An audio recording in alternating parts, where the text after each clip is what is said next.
Hello guys, this is Hillary and you are watching Fidoz. इस video में हम लोग स्टॉक मार्केट में कैसे ट्रेड करते हैं और कैसे इन्वेस्ट करते हैं उसके बारे में डिस्कस करेंगे।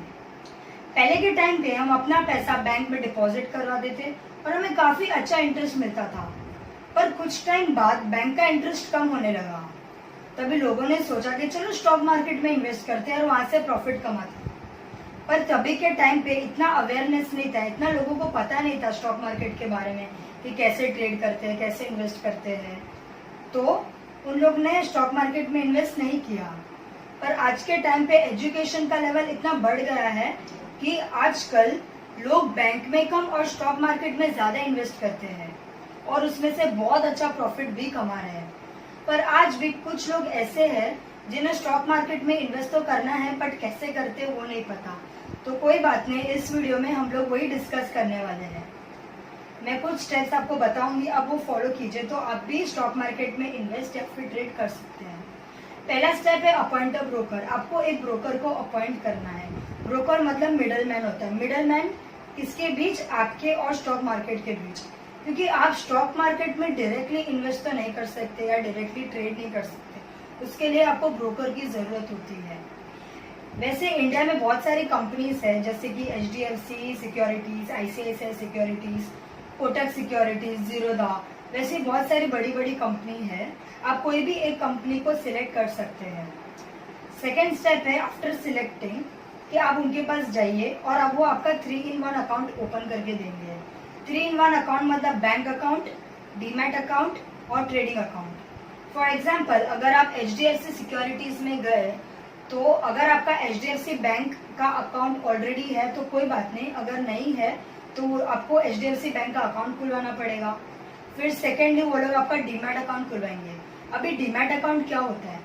पहले के टाइम पे हमको शेयर्स फिजिकल फॉर्म में मिलते थे, पेपर फॉर्म में मिलते थे, पर अभी हमें शेयर इलेक्ट्रॉनिक फॉर्म में मिलते हैं। अभी उस इलेक्ट्रॉनिक फॉर्म में जो शेयर्स मिलते हैं उसको जमा करने के लिए एक अकाउंट बनाया है जिसे डीमैट अकाउंट कहते हैं। तो बैंक अकाउंट खुलवाते हैं, फिर डीमैट अकाउंट खुलवाते हैं और फिर ट्रेडिंग अकाउंट। ट्रेडिंग अकाउंट एक ऑनलाइन प्लेटफॉर्म होता है जो ब्रोकर आपको देता है।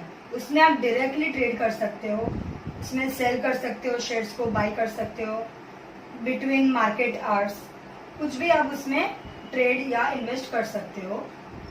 और उसके बाद एक बार आपके 3-in-1 अकाउंट खुल गया, उसके बाद आप ट्रेड कर सकते हैं। इंडिया में आप 9:15 से 3:30 के बीच कभी भी कोई भी ऑर्डर प्लेस कर सकते हैं, या तो बाय ऑर्डर या तो प्लीज सेल ऑर्डर। एक बार आपने ऑर्डर प्लेस कर दिया तो आपका ऑर्डर मार्केट में एग्जीक्यूट हो जाता है। आपका ऑर्डर मार्केट में एग्जीक्यूट होता है, उसके बाद सेटलमेंट प्रोसेस स्टार्ट होता है।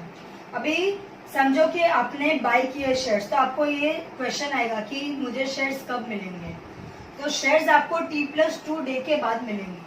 T मतलब ट्रेडिंग डे, जिस दिन आपने ट्रेड किया, फिर 2 बिजनेस डे मतलब 2 वर्किंग डेज, जो दूसरा दिन होता है उस दिन शाम को आपके डीमैट में शेयर्स आ जाएंगे अगर आपने बाय ऑर्डर प्लेस किया है। तो अगर आपने सेल ऑर्डर प्लेस किया है तो आपको T+2 डे मतलब trading debt plus 2 business day, second business day को शाम को आपके बैंक में पैसे आ जाएंगे।